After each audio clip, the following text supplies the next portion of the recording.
Përshëndetje, nxënës. Dy temat që do realizojmë sot në lëndën e historisë janë: tema e parë, perestrojka dhe glasnosti, dhe tema e dytë, revolucione demokratike në Europën lindore në vitin 1989. Tek rezultatet e të nxënit, do të përcaktojmë faktorët që çuan në zhgënjimin e shoqërisë sovjetike. Së dyti, do të shpjegojmë reformat e Gorbachevit, të cilat sollën ndryshim jo vetëm në shoqërinë sovjetike, por edhe në Europën lindore. Dhe së treti, do të analizojmë revolucionet demokratike në vendet e Europës lindore.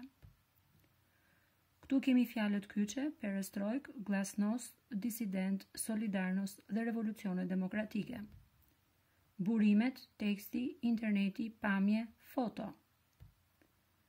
Tek situata e të nxënit, viti 1989 do të jetë viti ndryshimeve të mëdha. Këto ndryshime do fillojnë më parë me Bashkimin Sovjetik, shpërbërjen e tij dhe fitoren e pavarësisë së shumë shteteve që bënin pjesë në hartën e tij politike.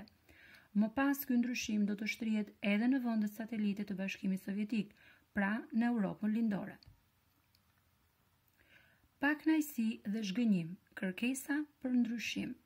Ekonomia sovjetike e bazuar në planifikim nuk siguronte më nevojat e tregut dhe as përmirësonte cilësinë e produkteve. Rendimenti i punës në të gjithë sektorët e ekonomisë ishte i ulët, sepse mungonte konkurenca. Niveli i jetesës së shoqërisë sovjetike ishte i ulët. Liritë dhe të drejtat e njerëzit pothuajse mungonin. Në këto kushte lindën grupe intelektualësh që shprenin dobësitë e këtij sistemi. Ata u quajtën me emrin disident. Mungesa e lirisë, frika, izolimi po forconte dëshirën për ndryshim brenda shoqërisë sovjetike. Reformat e Gorbachevit dhe ardhja në pushtet e Boris Jelcinit. Në shtator të vitit 1988, Mikhail Gorbachev u zgjodh presidenti i Bashkimit Sovjetik.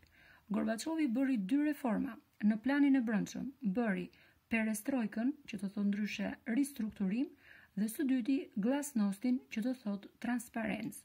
Në aspektin politik, ai shpërbeu aparatin e vjetër administrativ, nxiti opozitën dhe dobësoi rolin e Partisë Komuniste. Në aspektin ekonomik, bëri ristrukturimin e ekonomisë. Në aspektin shoqëror, shpalli lirinë e fjalës. Në planin e jashtëm, u përpoq të ulte tensionet në situatën ndërkombëtare. Zhvilloi takime me presidentin e SBA-s, Reaganin, në vitet 1985-1986, dhe kjo shënoi dhe fundin e luftës së ftohtë. Boris Jelcin vjen në pushtet në vitin 1993. Në fushën politike, ai zgjeron të drejtat e presidentit, ndërsa në ato ekonomike transformon modelin ekonomik, por duke sjellë më shumë papunësi, korrupsion dhe pakënaqësi.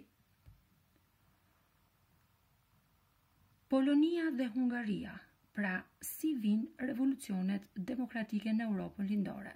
Fillojmë me Polonin dhe Hungarin. Në Poloni krijohet Solidarnosti që përfaqësonte opozitën në vend. Fiton zgjedhjet në vitin 1989. Solidarnosti harton planin për futjen e vendit në ekonominë e tregut. Në Hungari është parlamenti ai i cili filloi të luante një rol aktiv në jetën politike të vendit. Ai miratoi një kushtetutë të re, e cila krijoi parti të reja politike. Në vitin 1990, ato fituan shumicën në parlament. Gjermania lindore dhe Çekoslovakia. Në Gjermani lindore kishin filluar të shtoheshin demonstratat dhe protestat që në korrik gusht të vitit 1989. Në 9 nëntor, miliona gjermano lindor shembën murin që ndante Berlinin në dy pjesë. Zyrtarisht, Gjermania u bashkua në tetor të vitit 1990. Në Çekoslovaki, rënja e regjimit ndodhi brenda disa ditësh dhe pa gjak. Formohet Forumi Qytetar si grup opozitar i drejtuar nga Václav Haveli. Filluan bisedimet midis Partisë Komuniste dhe Forumit Qytetar. Dhe në dhjetor formohet një qeveri e re me kryeministër, njëri nga anëtarët e Forumit Qytetar. Rumania dhe Bullgaria. Në Rumani krijohet Fronti i Çlirimit Kombëtar, si dhe mjaft parti dhe grupe të tjera politike. Në vitin 1989, lideri komunist Ceausescu dënohet me vdekje. Në vitin 1990, në zgjedhjet e bëra, fitoi me shumicë Fronti i Çlirimit Kombëtar. Ndërsa në Bullgari, opozita ishte mjaft e dobët, por e ndihmuar nga njerëzit e rinj brenda byros politike të Partisë Komuniste, i hap rrugën lëvizjes opozitare. Zgjedhjet e para në Bullgari në qershor të 1990-s u fituan nga ish komunistët. Lufta politike vazhdoi dhe brezi i ri i udhëheqësve politik që lindi vazhduan reformat për demokratizimin e vendit.